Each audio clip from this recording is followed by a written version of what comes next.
Yes, sir. It's the People Station V103, home of the Ryan Cameron Morning Show. Wanda Smith, Big Tig, doing big things. I have the privilege and honor as you join me all across the land at WatchV103.com to have Justin Farmer and Jovita Moore in the building. Hi. Hi. Hello. How you doing? Good. How are you? Fun. This is good stuff. We're having fun over here already.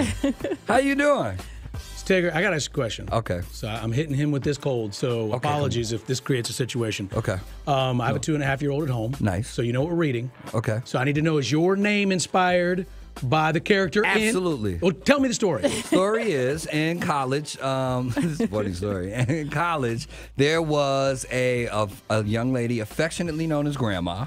And we walked into a class, and Grandma goes, "You know what? You look just like Tigger when you smile."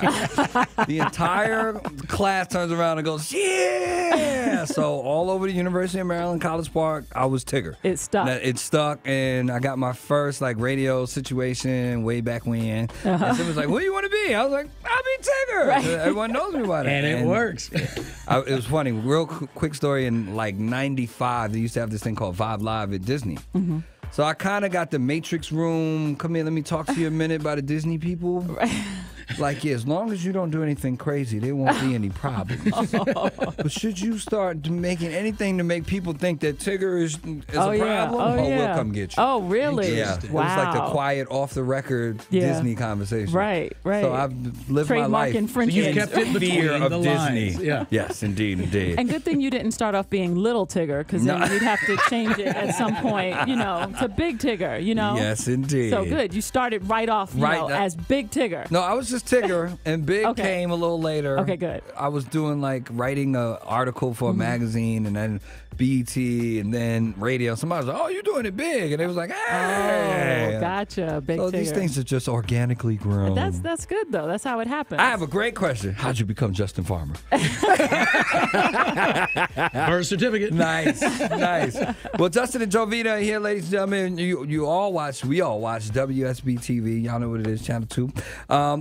Sweeps Week is coming. Yeah, Sweeps Month. Sweeps month. It's a whole month. It's a whole month. Really, it's a whole year. Oh, just a tad. Just a tad. Because, lots of us were introduced to Sweeps Week or Sweeps Month by the Anchorman. A lot of people have no idea what Cannonball. Oh, first of all, how close to real life is the Anchorman the movie? Oh my God, I'm gonna say not at all. Justin will say totally.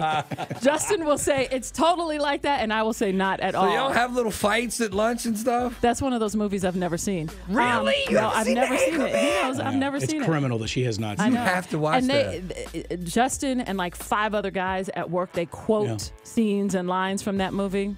I would say to you, to answer your no question, there are definitely some parts of that movie that are spot on. Really? And of course, a lot of it is silliness because it's Will Ferrell. But Right. there are parts, especially if you look at the 80s and the 70s, the golden age of television, a time before cable. Jovita and I missed the glory years by about 20. Right. Or 30. Right. By a long time. Right. But Long it's time. fun, yeah.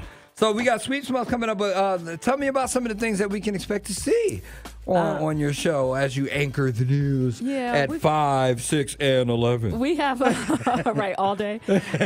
We have a lot of stuff coming up this month, so we want people to be tuning in and watching every day. First of all, we're working hard every day to bring you whatever is happening around the metro area in North Georgia, but also in particular, so we have these specials that we do.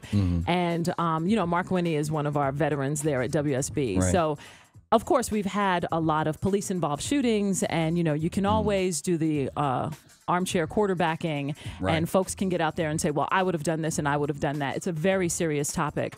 So we decided to maybe put the gun in some other folks' hands and see what happens when they have to shoot. Right. So one person in particular that we have in the story that you'll see tomorrow is Markel Hutchins, who's here in Atlanta, one of the civil rights activists, very outspoken and has been for a long time. So Mark is going to put Markel in a simulator, and we'll see what happens. Yeah, when it's kind of, when the tables are turned in a sense, when you're the one who has to make a split-second decision, what would you do kind of thing. So that's tomorrow. What happens in the heat of the moment? Which broadcast? I believe that one is on at 5. Okay. I think that's at 5 o'clock tomorrow. And then there's a part 2, because then we want to discuss, because Markel is such a figure here in Atlanta. Right. And I think it's going to be an eye-opener for him. So on Friday, there's going to be a part 2 discussing what he felt and what he saw and the decisions that he has to make. And I think what you'll see is a certain level of sensitivity there because of being in that situation. Make sure you tune in and turn up to WSB. Justin and Jovita here. We're going to take a quick break.